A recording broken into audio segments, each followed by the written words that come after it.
take off. Fast, right? There's already current, so try and time it nicely. We end up at 20 calls about 50 minutes. And there is another group on reggies at the moment, so make sure your deer's got pink gloves, got an orange book.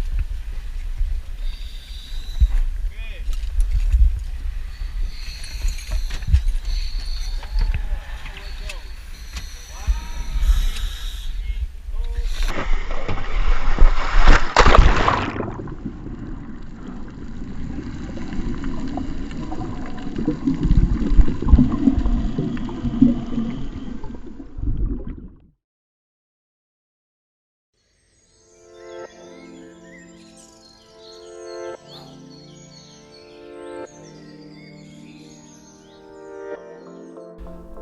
My passion from when I was very young was initially for the ocean. It was the ocean first, and then it was anything wild. So I formed a connection with the sea from when I was probably 7 or 8, I guess. I was snorkeling in rock pools, and I just liked being underwater. And slowly that relationship grew as I became a little braver. You know, you end up swimming a little bit further out, and you engage with more and more animals that you see in the ocean, and that relationship became stronger and stronger over the years.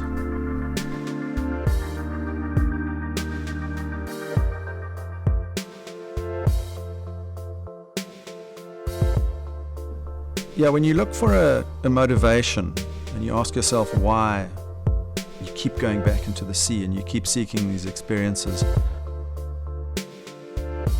it was the notion that you had the privilege of being one of the only people doing that particular thing at that particular time. So, you know, you might be lying next to a turtle or watching an amazing shoal of fish, and you wonder, you know, how many other people are in that situation.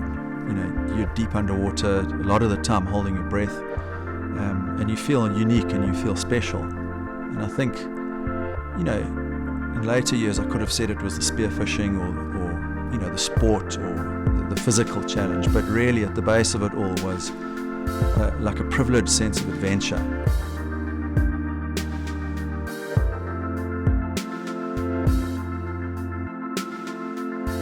I've always had the sense that if you can get people to understand a passion for the ocean, or even a passion just for wilderness in a broad sense, you know, you're converting them in a way, and you're changing them for the better, because, you know, obviously from a conservation standpoint, there's a lot of value in getting people to connect with the sea or with the wild or with wild animals.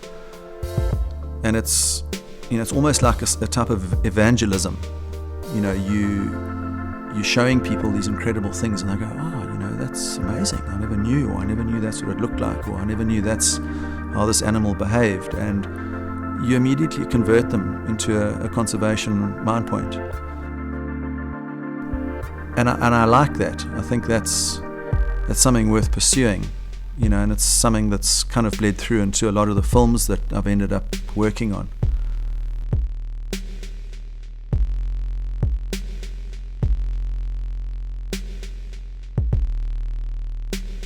The best way to approach diving is to get yourself comfortable with water. So there's generally two types of people. One are really comfortable in water in any way. They know how to read the surf, they know how to read the ocean, they understand currents. I suppose generally good swimmers. And if you're not that, I think the biggest thing is to realize that the ocean isn't against you. It's just an element that you have to trust and accept, and the biggest thing is respect. So I think a healthy sense of respect for the sea is a great starting point. And then just start with baby steps. Start snorkeling in a tidal pool, and just be fascinated by what's there. And then the logical next step is to extend yourself. And before you know it, you'll find yourself in what you consider an extreme situation, but that will become normal and you'll be able to handle it. So I think just go as quickly as you want to go. Don't be pressured into jumping in the deep end, as it were, and just form a relationship with the sea.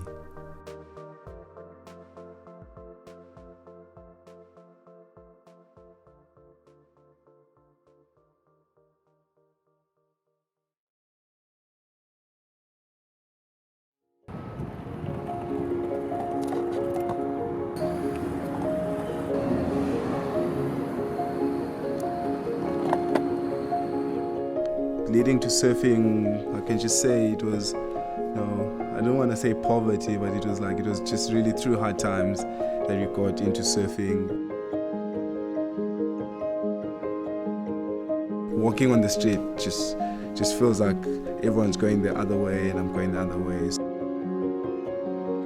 surfing on its own, it's got its culture, like even to a level of religion, like surf all day, every day, and life goes on, and that's how most of us live.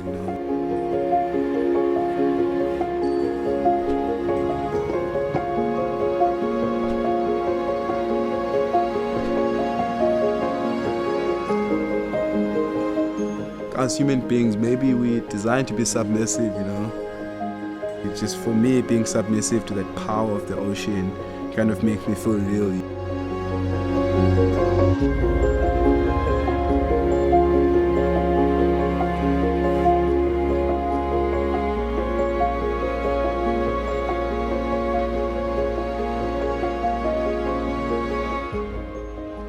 It's just being able to use all your energy at the same time, and I think that's the main thing about riding a wave: your mind, your body, and your soul, even, because everything just blocks off and like everything's shut away. It's only what you know and what the wave offers. So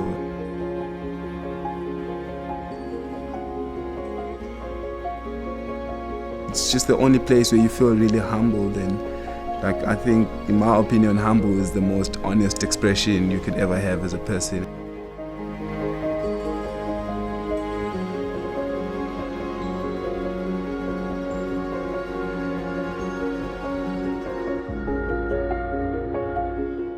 Like a wave, it's just moving water. It's a moving body of the ocean. So being able to ride that, and it's almost like it's like getting a perfect canvas to just do a piece of art. In my opinion, every wave is a perfect wave because every wave is different.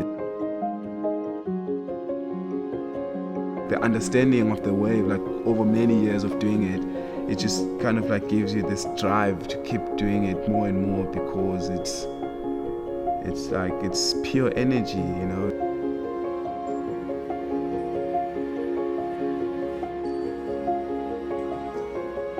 Surfing, basically, it's just that vibe and that energy it gives you, that good vibe, which is the stoke.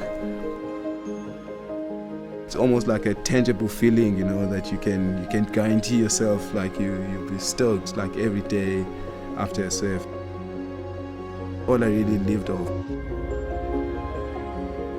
As it goes, live by faith, not by sight, but we live by stoke.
I've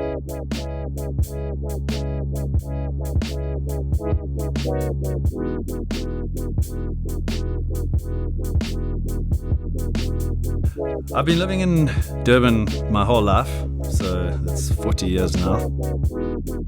The first time I started surfing when I was about 11 years old, 12 years old, and ever since then I've always had a passion for the sea in all respects. I mean, I love the water. When I was a kid, I used to be a swimmer, and, so I've always loved the water, and the sea is just an extension of that.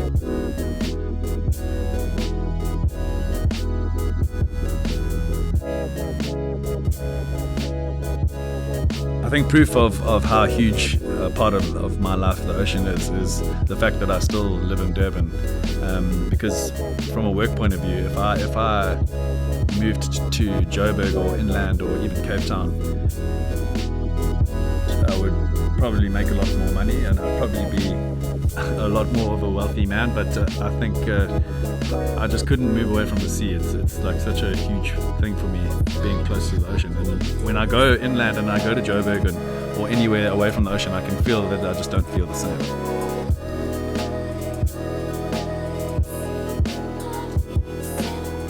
The water photography and surf photography aspect of my job is definitely one of the ones that I love the most. It's not really, sometimes it's actually weird that you get paid to do it because it's not really like working. You know, when you're out there, especially when you're shooting an event, you kind of feel like you're part of the action. You like close to the surfers. Everything's like that. You feel the intensity. It's a lot better than standing on the beach.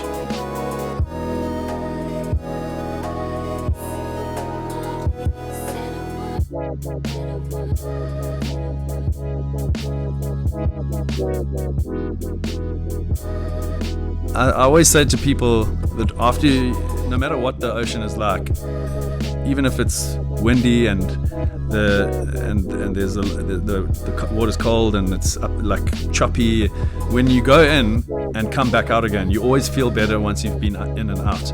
It's almost like you kind of, it's like a cleansing thing, you know. It's like you feel refreshed. Everything, it's like exercise at the same time. So you just feel like your whole body is renewed. I definitely feel like the ocean's like a part of me. Like when you go into the ocean, you're kind of going home. Some people say that it's almost like going back into the womb, you know, having water all around you.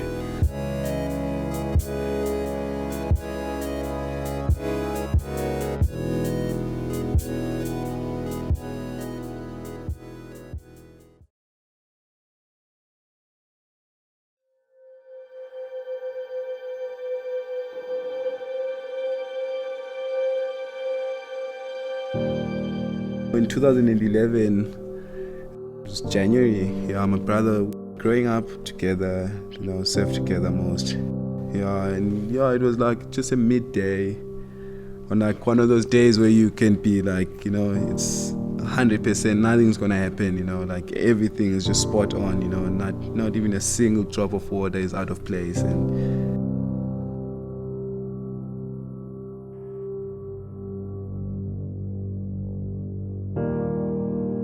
it was hard, because I was there, I saw it happen. It was a Zambezi because of like shallow water and everything. It looked like a bomb of blood just went off behind him, and it was crazy, It was very savage, how it happened, and it was very quick also.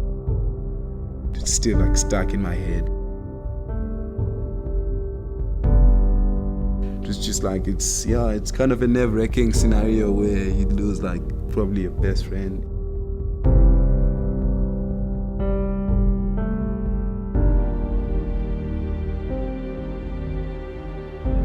There wasn't a single time where I was like, I'd screw surfing, like there's no way I'm gonna surf again.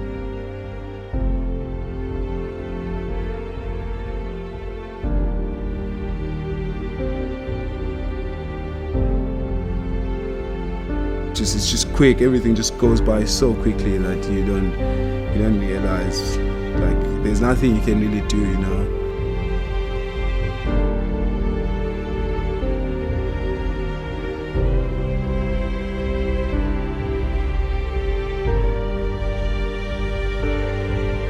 like in my head, like at the back of my head, after like a month or two of the whole thing happening, there's still just one thing that was stuck at the back of my head that I could only think about, and it was like catching another wave and being out there in the ocean, you know.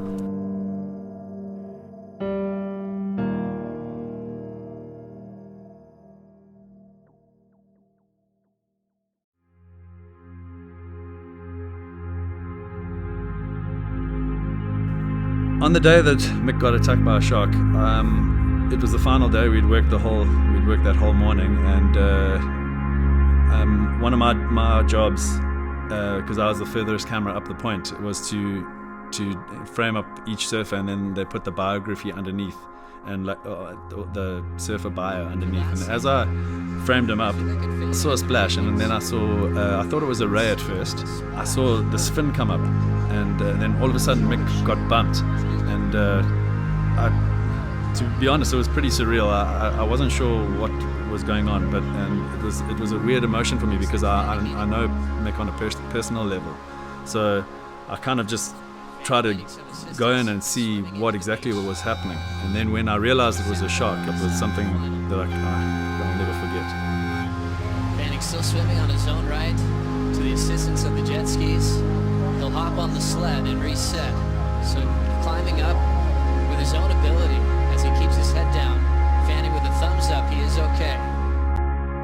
The first time I went back into the ocean was a surf about a week later. And it definitely was different from the time before. It was definitely a different feeling. You're a lot more aware of things that are going on around you, little splashes and like little shadows in the water. But it would never stop me from going back. I will always go into the ocean. It's my place where I think it's the place where I find my release.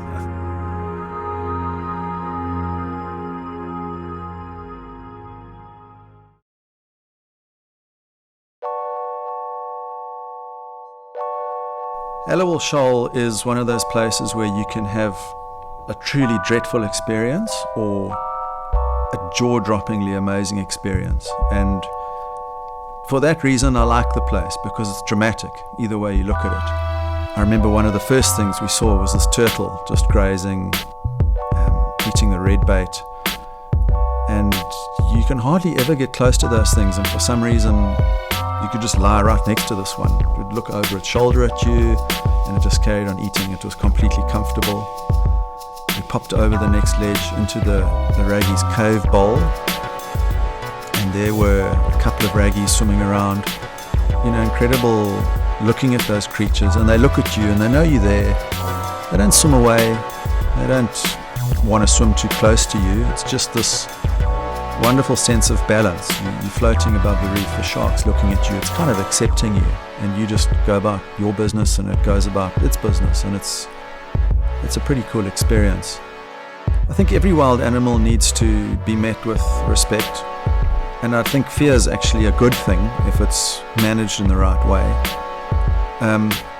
You're dealing with wild animals, but I really encourage people to try and get to know them better, because you'll get to understand what there is about them to fear, because there is a lot that you don't need to fear. When you take a shark, for example, you can have amazing experiences with sharks, but you just need to know what not to do. And I think that boundary is something that most people don't appreciate. And it's something that only comes with time in the water and experience. And I won't say that I've solved that or that I've defined it. It's something that you're always learning, but you've got to give these animals some credit. Sharks obviously aren't all bad. There's a lot of really, really interesting things about them, and they're incredibly forgiving character-wise, but you've just got to know where to draw the line.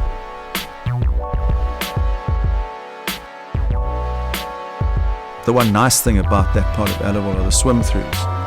So you can duck through these amazing little arches and caves and pop up in a new section of reef. And if you don't know the reef, you can get yourself really lost. But I've dived on that section probably 100 times, and it's nice to be able to work your way northeast up to the pinnacles, and just seeing cleaner shrimps, morays, stonefish, and the topography. You look up and these reefscapes for me are just stunning. You look up and the light's shining down above you, and it's like a little mountain range. An amazing little break from real life, just to duck your head under the surface. I think having grown up on the beach, basically, the ocean will always be a part of me. It's the sound at night, it's the feel of wet sand, it's that squeeze on your lungs when you're holding your breath deep, and it's just that cool liquid feel that the ocean has. I think will always be a part of me. I don't know if I'd be able to live away from the coast, and I think that's it in its most basic sense. It's part of your being, that sort of saltiness, and I don't think that'll ever be washed out.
What you're looking for, what you're